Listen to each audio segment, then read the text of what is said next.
What's up, everybody? Welcome to our weekly installment of the Rockwall Veterans Business Alliance $10,000 Thursday.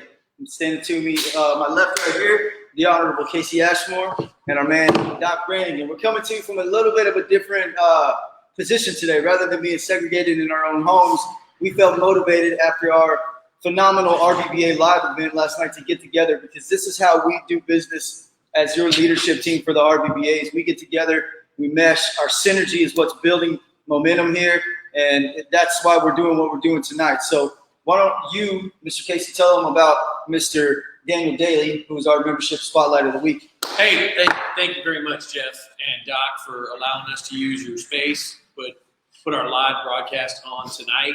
So, we're doing member spotlights, and we got to give a big shout to Daniel Daly, Assured Electrical. I'm telling you what, this guy is, if you want attention to detail, passionate, knowledgeable, and somebody who would walk a country mile to make sure the job is done right, Dan Daly. That guy will do the job right, and he's got a can-do perseverance attitude, won't quit till it's done. And not only that, he's a certified, fully licensed, the whole deal electrician. Not only that, but he's also an instructor. Did you know he's a teacher? Yeah, master electrician. So master electrician, that's your guy. If you need any help with electrical, light fixtures, whatever it may be, Daniel Daly's your guy. We appreciate you for being a member of the RVBA, and we're so excited and proud to see how your business has been flourishing the last year. So congrats. Get some.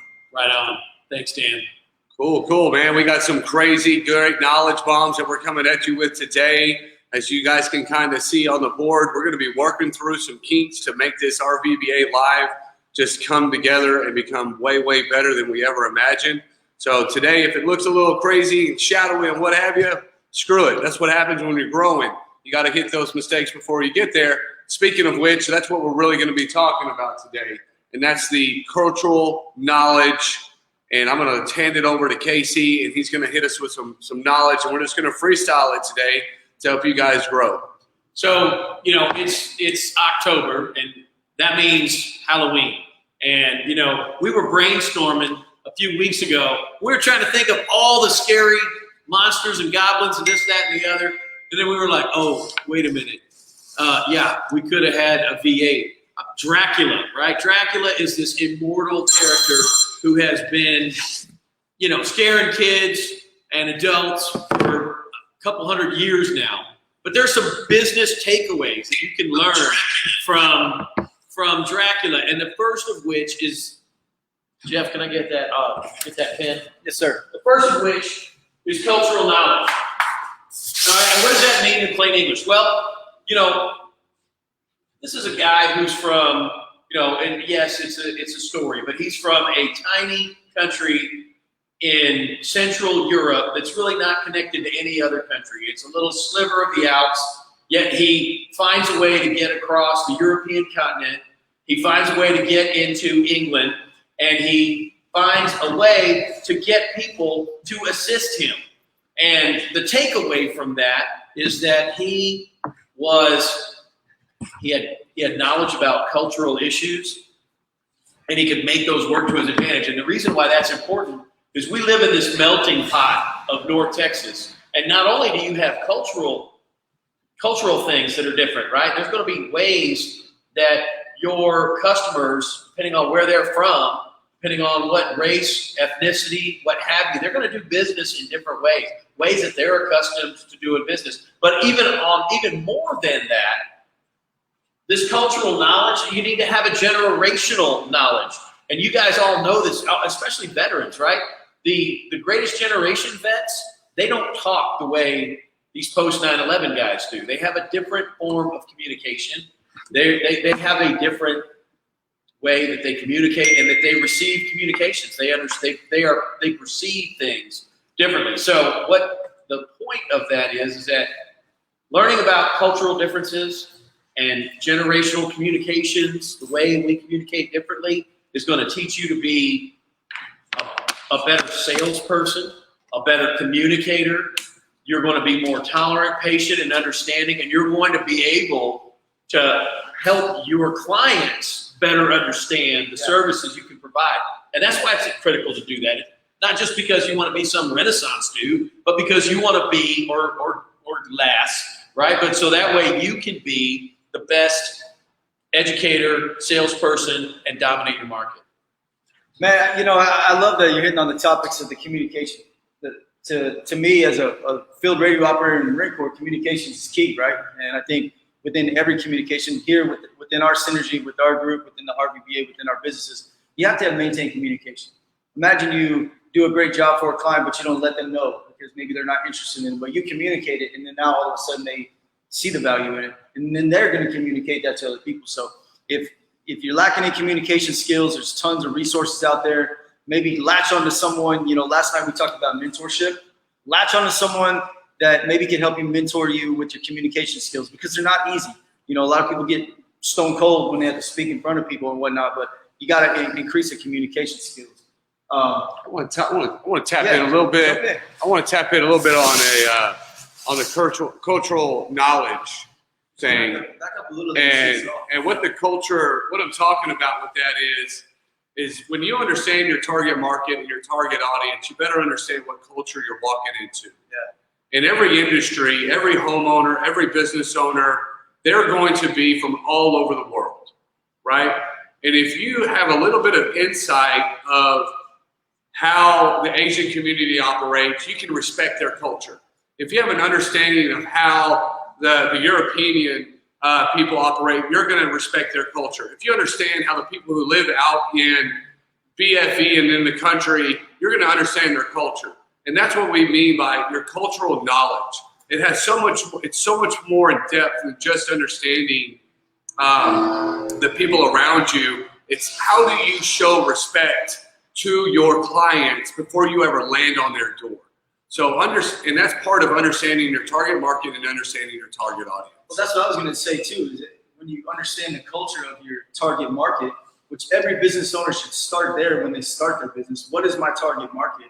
When you understand that market, you understand the bits and pieces of that culture, you're going to find yourself in better positions right off the bat. Absolutely. Like when I started my business 3 years ago, the first thing I did was obviously reach out to some guys who did it before, said, hey, tell me the do's and don'ts, business plan, targeted my market, went through all the cities in Rockwall County and figured out where I wanted to be.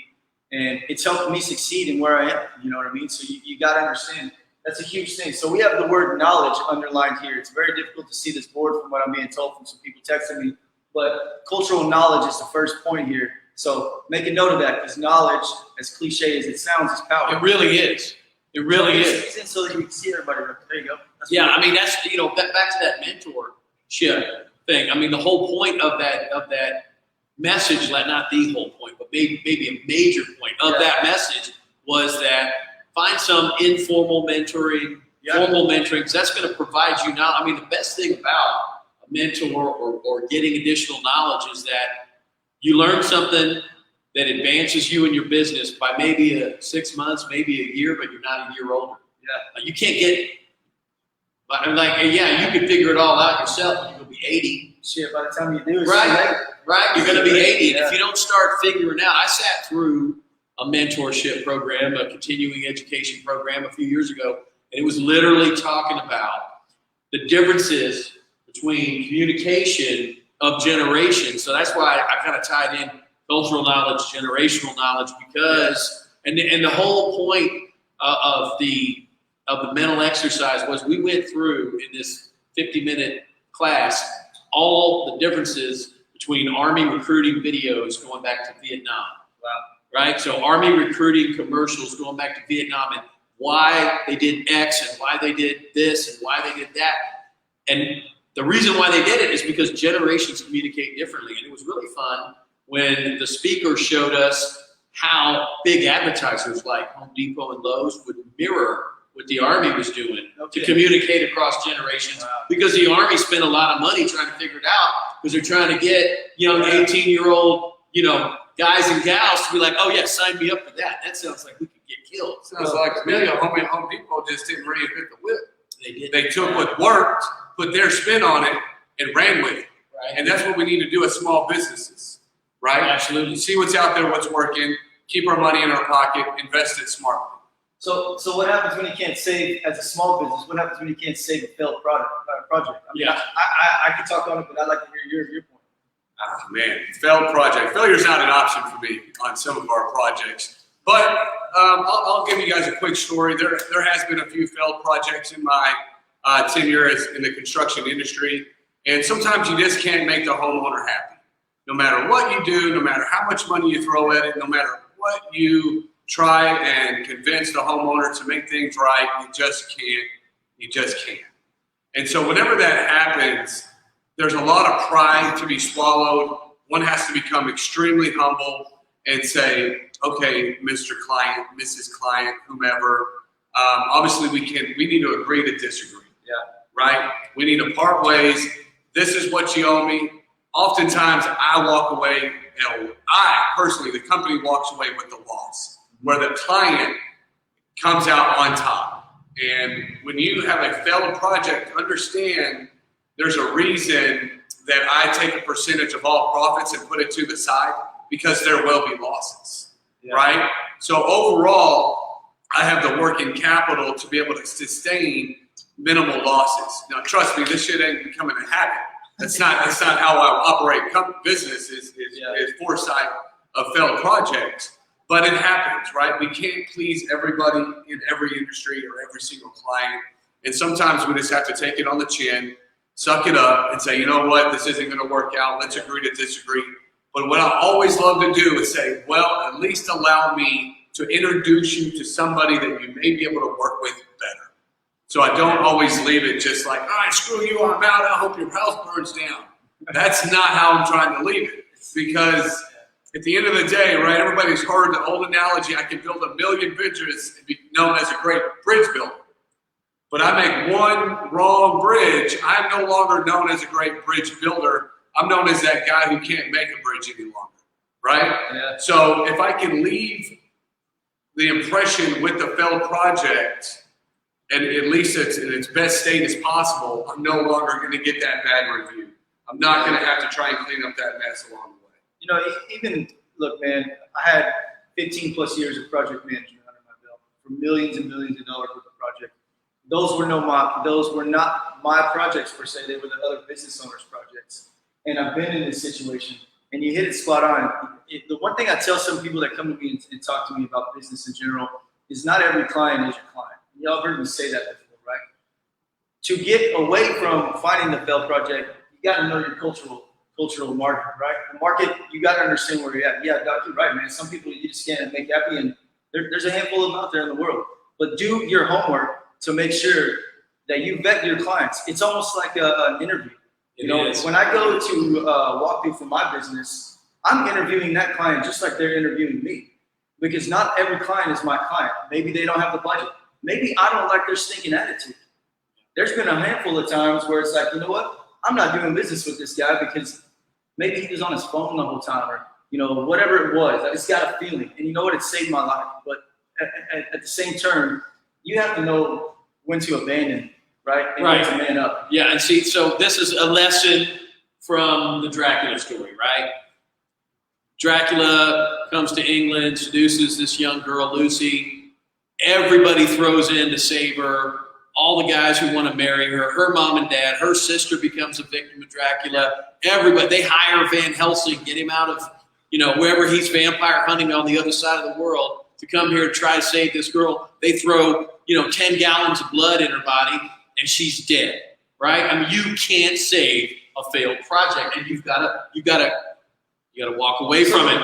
You gotta put it in the best possible position you can and walk away from it. But you're absolutely right. On the other flip side of that is try to see that coming, right? On that, I mean, if you get a bad vibe from a potential customer, if that lead turns out to something like, I could close this lead, but I got a bad feeling about this, just because of things I've heard during the interview, or just because of something. I mean, pay attention to your gut. You guys are always talking about, we call it instinct for a reason. Yeah. We call it, a gut check for a reason. And if you're getting that signal, that's something to pay attention to, because you don't want to be in a position where you're like, oh man, let me call Van Helsing. Let's try to save this, thing before, as it's swirling the drain. I'm telling you, you can't make that client happy. every time I've gone against my gut feeling, it's bit me in the ass. Yeah. So check this out. How about going in with this mentality? If you're chasing the money and you got a bad feeling, you're likely going to get burned. So if you're in business just for the dollar, we've said this 100 different times. If you're just chasing the dollar and you're ignoring all your instincts, that's on you. You're wrong. I'm just going to say it right now. Do business the right way and do it to make customer service number one. Do it for your reputation and bleed your brand. Bleed it. I bleed mine. Everything I wear, roll with, drive in, it's mine. His is and his is. So with that being said, Yeah, well, I want to touch on that because you've got to serve before you can succeed. Right? So we Absolutely. talked about that a few times, but really, you got to in that project to make sure it's not a failure. What are you going to pack into there? Well, what's the wow factor that you're going to pack in there to make sure from the start, from that initial free visit out to the client's house, to do the roof inspection, to do the AV walkthrough, the project, the scope of work, whatever it may be. What are you going to pack in there? You need to make sure that you are, if you want to succeed, you better be going with a serve first mentality, because if you're not, it's not going to work. and use common sense. Doc, what do you say? Use common sense. If you feel it in your gut that it's a failed project, You know my thoughts on common sense. If it was so common, everybody would freaking have it, right? So common sense what's common sense to me may not be common sense to our clients. True. Yeah. Right? So I know when we say, hey, we need to do this in 1, 2, 3 order. You got some client over here whose dad was a handyman. He's like, well, my dad did it. Like, no, bro, this isn't how we're going to do it. This is, you hired me for a reason. So maintain control, maintain your professionalism, and always ensure that you hired the expert. You called me to come out there. You're no longer the expert. Yeah. So don't allow people to dictate the flow of your project, which in turn will help dictate your decisions with your emotions. Yeah. Right? Yeah. And that's kind of where that's leading us is whenever you do have that failed project, or you're with that difficult client, or you're with that difficult next step in your business, Or in life. and just in life itself, we try to take emotion out of it. It's difficult though. It can be difficult. It can be. It's hard because what did we just say? Go with your gut instinct. That's based off emotion. Yeah, but okay, so go with your gut instinct to me, just like you said, common sense is something different than it is to you. When I'm going with my gut instinct, I don't feel like that's an emotion. I feel like that's an experience button, right? Sure. So I have enough experience in my industry to know that this is a gut feeling saying, okay, I've done this 5 times and it burned me. The 6th time, it's not going to happen. So yeah, I will agree with you. The gut feeling is an emotion, but how do you play that emotion? How do you use that emotion as a tool for you? We did a whole series on emotions, the whole freaking summer, right? Yeah, the whole Go summer. back and look at the whole superhero thing. That was all emotions, man. And I'll tell you what, if you don't learn how to make decisions without emotions, you're probably going to be getting a lot of skin knees. You're going to be hurting. For sure. Being a hurt locker. So what's the last time either one of you guys made a decision with emotion? Because it's easy to say don't make emotional decisions, but when's the last time you made an emotional decision that happened to be good or bad? What was the outcome? So I'll tell you, this is back from when time where I used to work for other people, but it's always had a profound impact on decision making ever since. I had an employee that we were having some problems with. We were having some real problems with, and I was a supervisor, and I knew that he was drunk. Knew it, and he was at work and he was drunk, and he passed out at work. And didn't want to do it, but had to make a 911 call, right? The guy's at work, out on his desk. Police show up, meat wagon shows up, they can't revive him, and he smells like he's been drinking, right? You smell alcohol on his breath. He was in a diabetic coma. I had already started writing his termination for cause letter. I had already started writing that. I was reporting him to the higher ups. That was a decision based on emotion. I jumped to a conclusion. Yeah. I smelled alcohol. We'd been having problems for a couple of days with him. His wife comes up to the place of business, and oh yeah, he's diabetic, but he's really he just got diagnosed with it. He's struggling with it. and he doesn't want to be on the medicine. He thinks he can beat it himself because he was thin. He wasn't an overweight guy. He was an active 35-year-old co-worker, just like you and me sitting right here, right? But I make a decision based on fear. I got a drunk guy at my office, whatever. I'm going to get in trouble. I got to tell the supervisor this, that, and the other. But I also very emotional. Like, who does he think he is? He's if he was that drunk, he should have stayed home. Should not have even bothered to come to work today, right? But again, a decision based on a quick emotion, and I went to, a default setting because I, got some training in what, alcohol screenings look like from the nature of what I have to do for I watch videos of people trying to pass the roadside, the videos and the stupid monkey tricks.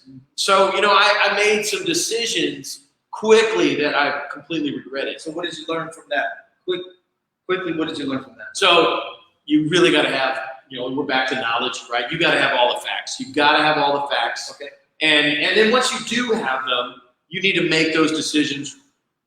You need to make them quick, and don't revisit them. Don't vacillate on them, because the decision to call 911 saved his life, maybe. I don't know what happens when a diabetic coma goes really into the ditch, but I bet you could tell us. It's we're talking about kidney shutdown, bad things, right? So the decision that I made may have ended up helping this young man. Yeah. On the other hand, what a tool I felt like, right?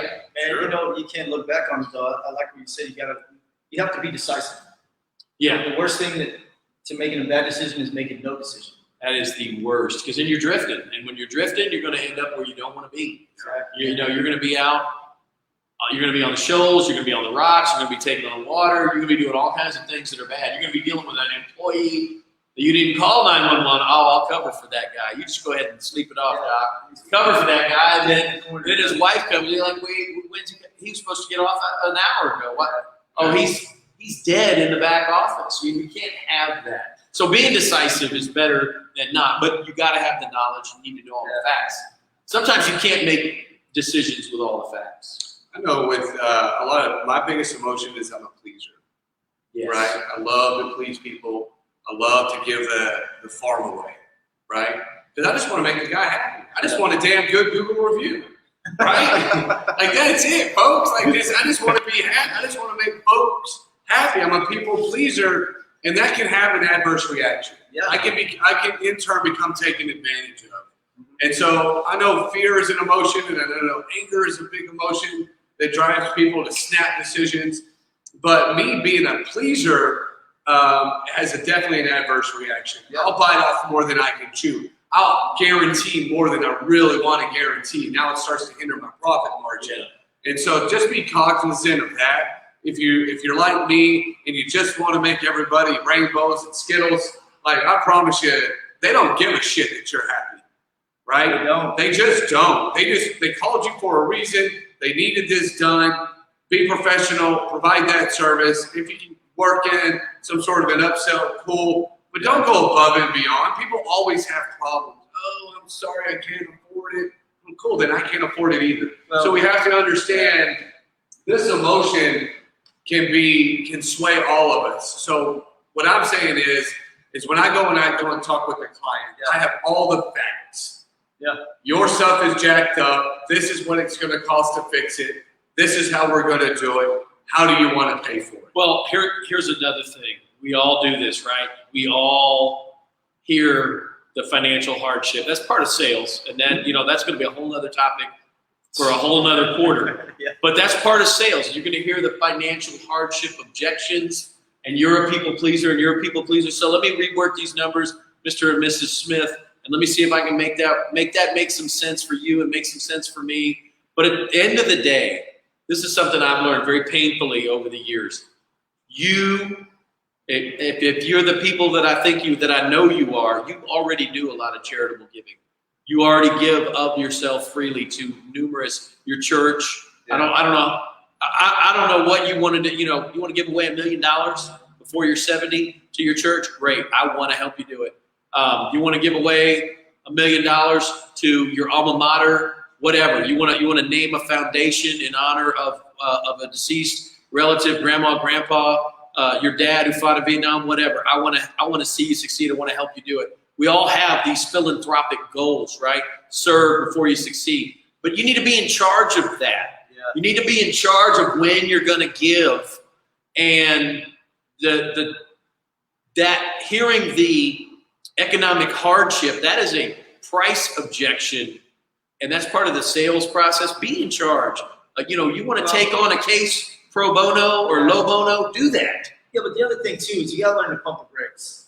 When you're standing in front of a client, like I said earlier, it's a two-way interview. It is. Right? And you got to understand that, business owners. You have to understand that because it's important. And I'll say it again, it's an interview process both ways. And the reason for that is learning to pump the brakes on knowing when, yeah, it's great. We all are service before self. And the majority of the people that are watching this, I have a feeling, are the same way. Yeah.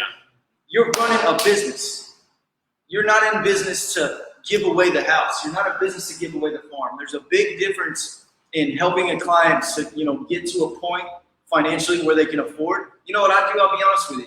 My client says they have a budget of this much money, but they have a wish list of this. Well, we're going to give them a phenomenal system at their budget. It may not include all their wish lists, but what they can afford, we're going to knock it out of the freaking Yeah, park. wishes and needs, right? So pump the brakes. If you feel like you're dipping into your profit, dude, the bottom line is you can't dip into your profits as a business, especially as a small business. Yeah, and here's the reason why, right? Because you need to be in charge of when you're working for free and when you are giving a gift. And the reason why is because I promise you, on the 1st or the 15th, when payroll hits, your employee does not care. They don't. They do not care that you feel like you got a little halo. Right? They don't care about that halo, baby. On the 1st and the 15th, you have made a covenant that there will be dollars in their bank account so they can pay their mortgage, feed their children, clothe their babies. They want to break bread on Sunday in their house. But see, at the same time into this, so I say pump the brakes and I say don't drill into your profits. At the end of the day, whatever the budget is for that project, you want to succeed that budget and then give a little more. That's what it is, right? You're not trying to give away the farm. But at the end of the day, when we turn to our final walkthrough phase, right, you want that client to be so stinking happy with you that now they're going to tell their friends. Yep. Now they're going to tell their family members. I've grown my business organically for 3 years. And I'll tell you one thing, there's a lot of people that have reached out to me for, can I market you? Can I market you? Well, sure, let's talk about what you can. But the final walkthrough has to be profitable. So I can afford to invest back into my business, right? So what are your thoughts on that? On the final walkthrough topic? I'll jump, I'll run, and then I want to hear from you, Doc.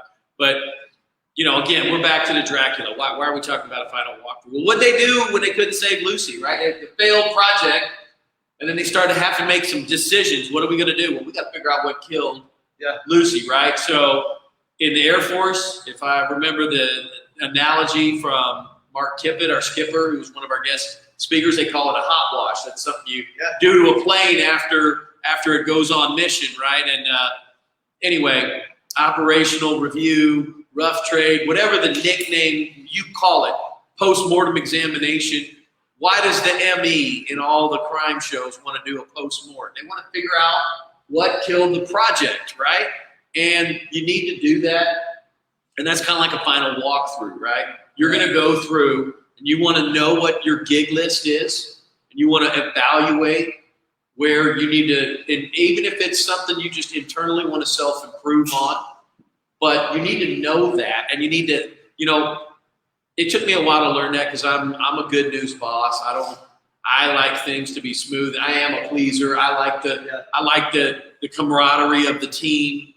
I'm a good news guy. It's hard to be a bad news guy, but doing that final walkthrough is where you gotta have a double helping sometimes of humble pie because you made a decision, right, about an employee who was having a diabetic coma who was not drunk.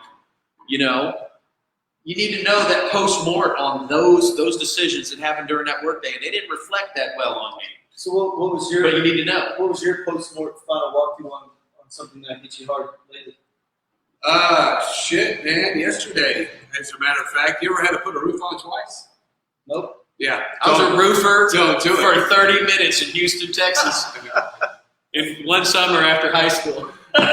So I'm assuming something went left on you. Some went way left. right? And don't want to get way too deep inside of it because it's still in my crawl.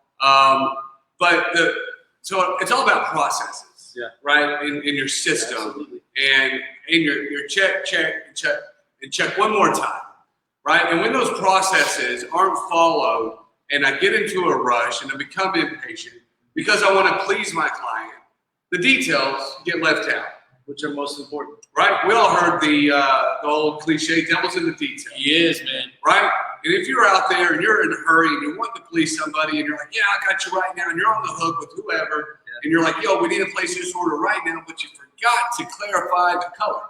Or you forgot to clarify the brand. Or you forgot to clarify the date you're supposed to be in court. Right? It happens. It happens. You want to talk about a pissed off client? You know what I'm saying? Or the wrong courthouse. Right. Creeps into the auto populate button on the client management software. You know, you type in Kaufman Street. Yeah, you're going to Kaufman, Texas. And it populates, it's just something just that quick. And you got a client in Kaufman, Texas, not on Kaufman Street in Collin County, Texas. So let me ask you something. I want you to be candid here because that's what we do.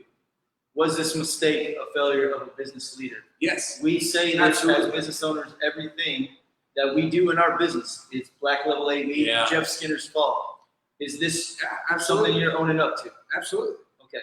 Absolutely, 100%. I would never, and it wouldn't even matter if it wasn't my fault. But I'm the owner. That's what I'm getting at. I'm the business owner. Remember that, folks. It's my brand that is on the line. Yeah. It is a direct reflection of Ashmore and Ashmore, of Dutch Roofing, of Black Level. It doesn't matter if I got 100 people running underneath me and they're all making the same doggone mistake. It's my fault. And that's why I ask you that, not to put you on the spot and make you feel like an ass. Because I want to reiterate how important that is. Because as a business owner, when you have employees like the Honorable Casey Ashmore over here, when you're creeping up on a dozen employees, think about that. Let's say that's 8 people with 4 family members. You're now responsible for 32 humans. People. So you want to be the leader that takes it and says, I got that mistake, it's me. And then you want to go back to a hot wash with your team. Yeah. Right? That's what we're getting at here. Is finding the mistakes and then going back to us and say, look, we jacked this one up. Not who did it, but where did the process go wrong? Because processes and procedures are a whole section of your business that you should have in place. Absolutely. Without question. Maybe they're not written down, but you got to have a process every single day. You wake up, you put your feet on the floor, you brush your fangs, you wash your tail end, you put do that within your business and simplify it. But I'm glad you brought that up because it says a lot about your character to be able to own up to that. That's what you have to do as a business owner. And the biggest thing is, and don't get me wrong, just because I took the brunt of it doesn't mean the people that work with me aren't going to be held accountable. Absolutely. Right? Yeah. So I'm not out here saying if your subordinates mess up, that don't hold them accountable. That's not what I'm saying. Not at all. But as a leader, where did I mess up that now I can show that individual, okay, this is where we jacked up at. We were rushed. We had a lot going on. We needed it ordered, and we needed it done by yesterday. Yeah. Right? If you are in a project and you needed that project done yesterday, you messed up from the get-go. It would have been much easier for me to say, hey, Mr. Client, here's what's going on. Something went down. We ordered the wrong thing. I'm going to need to postpone this to the following day. I just don't want to do a bad job for you. 99% of the time, that client's going to go, you know what? I appreciate that. Yeah. Thank you for being upfront and honest enough to say you made a mistake. And it's not costly. It's not interrupting their day. And so that's where that final walkthrough comes from, right? And I also do a final walkthrough at the end of that project. I make sure that all my tools are picked up. I make sure that there's nothing left on the ground, that there's no data left out, that there's no missing equipment, that there's, you know what I mean? I like to leave my client's place better than I left it. That makes sense. Better you found it. Yeah. Right. And then I left it. You should. I'll go in there and destroy your house and say bye. Here's one thing that I'm picking up on this is that you had mentioned that calling the client, they may not be happy, but they'll respect you. Sure. And it brought me back to a quick little story with my previous employer where I did not own the business. I had probably their, I would say one of their top clients, spent the most money, revenue clients, right? The guy couldn't stand me. I couldn't stand him, but he respected me because I was upfront, I was honest, and I was the guy who would tell him things he didn't want to hear, but he needed to hear. Yeah. Now, granted, you have to use tact. I'm not saying go out and be a professional asshole and start just running your suck off and getting your whole company in trouble. But it is okay to stand your ground. I've called a number of clients saying, hey, you know what? Something didn't go the way it was supposed to. Rather than rushing through your project, like you're saying, and not providing an outstanding experience, we're gonna pump the brakes, right? So it's okay to be that way. Don't be scared to be honest with your clients. If anything, even if they're pissed, they're still gonna respect you, without question. Another huge thing is timeliness. Oh, that's a So that happened to me today. One of my clients calls me up. Hey, Mike, where's your employee at? They were supposed to be here at 9:45. I call my employee. The first thing I asked them, what can I do to help you be on time? Is there something that I'm failing at that can't get your ass at a job at a certain time? So if I schedule an appointment for 10 a.m., you should be there at 9:45. A lot of people don't have that mentality, folks. No, they don't. A lot of people don't have that concept. They believe showing up at 10 o'clock or at 10:01 or 10:02 is okay. And again, that's going to come back to that cultural knowledge. We deal with that all the time with this new generation of younger people, right? Don't worry about it. It's just 5 minutes. Yeah. Well, time is money. Time is the one thing that we can never get back. We can't get it back. So if I get there, and the whole idea behind it is that if I get there at 9:45, I can actually start the project either sooner or right on time. Therefore, I'm allowed to finish earlier and or on time, Dude, saving costs. You're hitting a nerve with me, man, because I'll tell you one thing right now. I cannot stand being late personally, and I can't stand waiting on people. There have been clients that didn't show up, and I'll give you 15 minutes. I'll give you the 15 minutes. After that, I'm out. Because you don't respect my time. That's what you're telling me. That's what you're telling me. You don't respect my time to show up, and time is money. You imagine a judge waits for you for 15 minutes. Is he going to wait any longer? In a real world situation. No. So what's the ramification of that in your field? You know, I mean, it's all about relationships, your knowledge, what have you. Yeah. And there are occasions where on a busy court day that, you just get rolled to the back of the line. But that's still a consequence to your client. Yeah, because now your whole day's shot. Right? You're going to be there.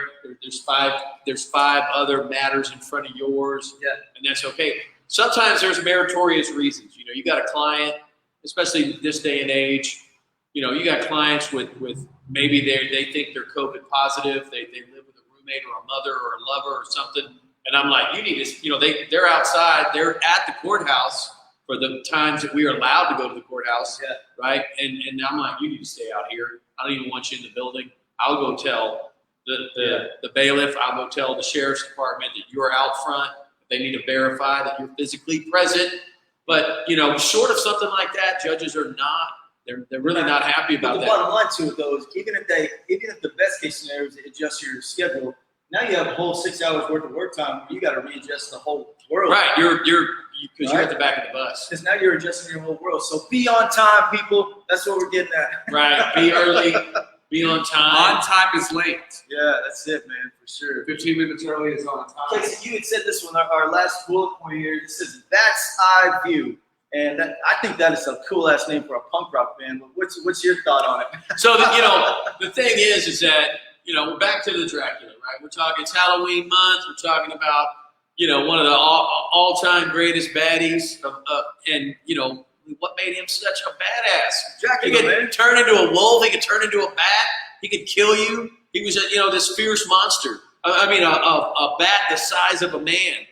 Think about the bat, the Draculas that sparkle like Edward or whatever. Yeah. Like the real freaking Dracula. Yeah. So, I mean, this guy impaled 10,000 people and drank their blood to scare off an army, and it worked, dog.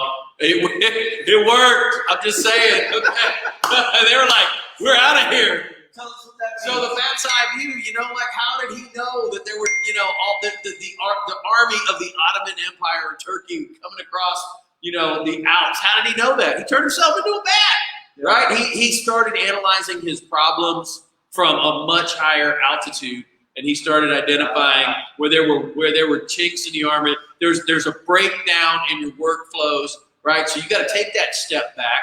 Okay. Sometimes you get with your mastermind group, and help you, because that expression, you don't see the forest for the trees, and that's lost on a lot of people who have not been lost in the damn forest. But if you've been lost in a forest and you got a compass and a map, you know what that means.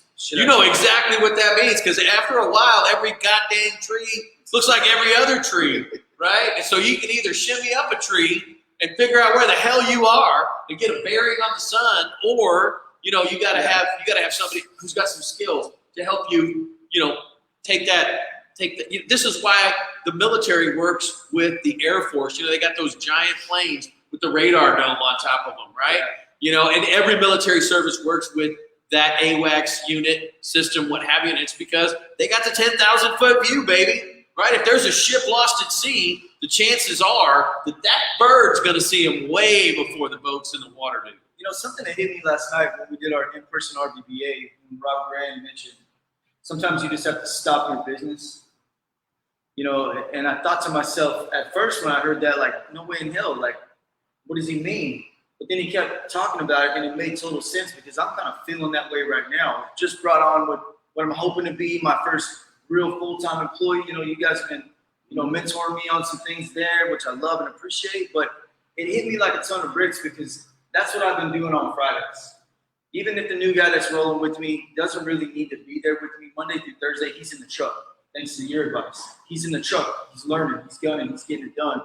But having that bird's eye view or that bat's eye view, what we're talking about, and getting that 30,000-foot view, it's okay if you got to take a day and stop and pause and reflect and see where you're doing good and see where you're going wrong, and then have your hot washes with your leadership team or whatever. But man, that hit me big yesterday, and I wanted to just share that just for the people that weren't there. It's okay if you got to take a day and not really shut your business down, but take a day where you're focused. We've talked about focus in the past, where it's like if you have 6 things to do, break them out in 20-minute high intensity focus, 20 minutes, right? And we're just nailing that task down. So that to me is what the 30,000-foot view looks like in my business right now. So I love that. I think that year end, like this Q4, right, is the critical time to do your Absolutely. Q1, 2, 3 look back. Yeah. And then you need to start writing or tweaking, if you haven't written them already, but all your workflows, so that your 2021 becomes more muscle memory than School of Hard Knocks, right? And I did that for the first time in a long time last year. I sat down with one of my team members, Amy Conine. She's amazing. We love you, Amy. And we ground out for the over a period of, I think, 3 days, 2 or 3 really long lunches, where it was just like in a conference room, have food brought in. We are not leaving until all this is a muscle memory, right? Yeah. We're going to reduce all these situations where we might have had to adapt, improvise, and overcome, and turn those into a workflow so we can repeat that successful process. And that's brilliant. And I know a lot of people love and a lot of people hate Bill Belichick and the New England Patriots. But there we go. that guy fires himself at the end of every season. And he has to reapply for the job as the head coach of the Patriots. So it's exactly what our mentor was talking about last night. He steps back. Yeah. He stops the business for 1 day. He is not the coach. He has to reapply for the job. He's got to convince the boss that he's passionate enough about championship football in New England that he can get it back. And of course he's going to get the job back, but it's up to him to stop the business and do that reflection. But you know what? As a but you hate him anyway, coach. That's a no other story. But hey, aside from the hate of Bill Belichick, let's use him as an example. Yeah. Right? There's something he has been doing in his processes and procedures for a freaking long ass time to be the most winningest football team in NFL history Ever. right? So as much as I think he's a turd bird or whatever, you got to look at it from a business owner standpoint, right? There's a process and some procedures that he's been using for a very long time. And if you look back at the history of the Patriots themselves, they're not the team that has every star player. That dude would take the B team and win a Super Bowl. Yes. Right? So our whole mission right now, and I'm going to let Doc kind of wrap this one up here before we say our goodbyes and whatnot, but I just want to say, don't forget, this whole process of us doing this through the fourth quarter is to crush the fourth quarter. Yeah. Right? So whatever. Get out there. Crush it. So give us a little motivation on continuing that path. I tell you what, folks, having the bat's eye view will allow you to look at your vision board that you wrote in January of 2020. Obviously, 2020 was just the best year ever, right? So we take, right? Like it is. If you got into COVID testing, like it's the best year ever. Okay? So that's fucking real talk. So anyways, that bat's eye view allowed me to look at my vision board and ensure clarity. Right? And the only way we can crush quarter four is to be clear on what we wanted to accomplish. And how close were you to making that goal? I know I looked at our vision board last night. Me and my wife sat down and we looked at it and we killed it. I don't know what it was that we did in 2020, but we absolutely took 2020 by the horns and wrangled it in. We didn't stop. We did not let the obstacles that 2020 threw at us affect us. We said, no, fine. You put a brick wall in front of me. I got two options. One, run around it. Two, jump over it. Hell, I got three. I'm going to drive right through it. Right? And so that's where this bat's eye view comes from. Right? That is what Dracula was thinking. I got 1 million people charging at me. I got two options. One, I can sit here and hope I make it, or two, I can get out there and attack from the front. And he did. And he attacked from the front. So when we got presented with all of this virus and China and politics and BS after BS and masks and everything else, we took and said, how can we capitalize on it? How can I rethink my vision in order to attain the goal that we ultimately wanted? And that's what quarter four means for me, is how I'm going to crush it. And also quarter four for me is going to allow me to take what I didn't accomplish in 2020 and put it back into 2021 and make sure that I hit it, right? So for those out there that look back on 2020 and say, oh, poor me, woe me, why me?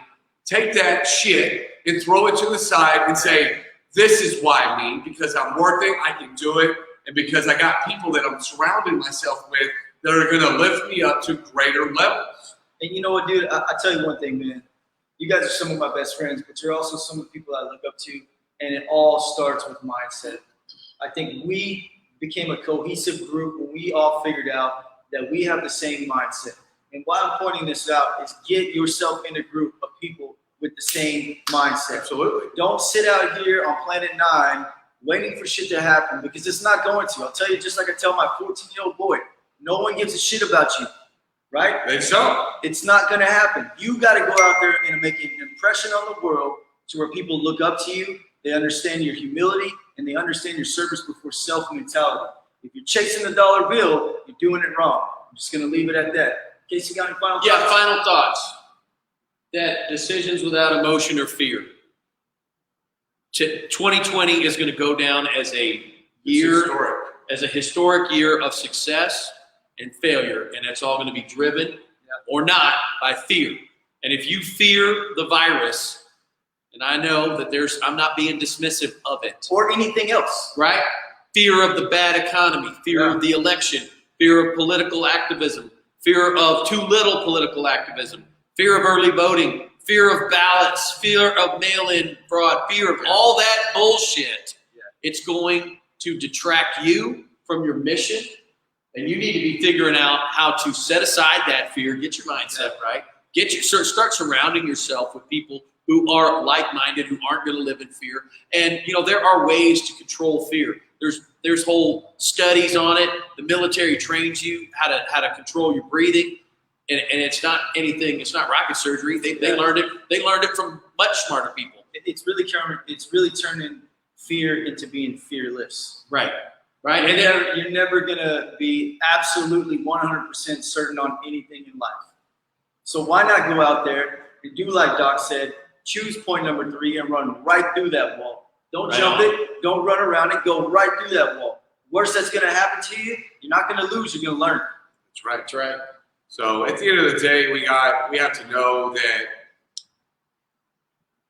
we have to understand that we have to have the courage to change the things we can, and we have to have the wisdom to know the difference. Yes. Yeah. Right? If you guys don't know the Serenity Prayer, I promise you might want to learn it. Hey, from a recovering alcoholic, it meant a lot to me. But the Serenity Prayer, and I don't mean to cut you off, works in every person's life. Look it up and read it and apply it to yourself today. Yeah, absolutely. It's a foundation. It's a cornerstone of one of my pillars of God, health, and wealth. Yep. I say it any time that I don't know which way to go, or anytime I get too amped up. I'll take a moment and breathe, say the Serenity Prayer. I have to be willing to accept the things I can't change, to have the courage to change the things that I can, and look and seek for the wisdom to know the difference. Absolutely. And if I leave you guys with anything, that is it, man. That is the gem of 2020. Accept some shit, figure it out, create your own wisdom, and march forward. And bust through the brick wall. Right on. That's it.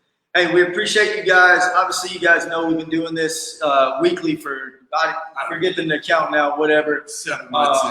Everybody that came out last night to our in-person, it was the first one since I think March or some shit Maybe like that. February. Big shout out to Darby and Rob Absolutely. for putting that together. I think it was one of the most value-packed in-person meetings the RBBA's probably ever had. So without question, thank you, Darby. Thank you, Rob, for taking the time to speak with us. Hey, and thanks for the Hyatt for setting up a little reception area where, couches and things where, people could spread out. We weren't stacked on top of each other. It was really, the Hyatt is a new place in Rockwall. I didn't even know it was finished. And it's a beautiful new hotel. Yeah. And it's a great place to put the in-laws up so that way they're not in the bedroom next door at Thanksgiving. So here's the other thing. And let us know a couple of things here. Number one, what did you think about last night's meeting? Number two, share, like, follow the page. Let everybody know about us if they don't know about us. I can tell you right now our metrics are in the 40 to 50,000 reach. 40 to 50,000 people we've reached during COVID. So I can tell you right now, there's no excuse to fucking succeed. Get out there, get after it. The RBBA is full of veterans and patriots who are members. We love you guys. We appreciate you guys. And I think I crushed $10,000 Thursday. You guys crushed it? I crushed it. Oh, yeah. Crushed it. So now we're going to hit $25,000 Friday because we're going to up the ante. So get some. Get some.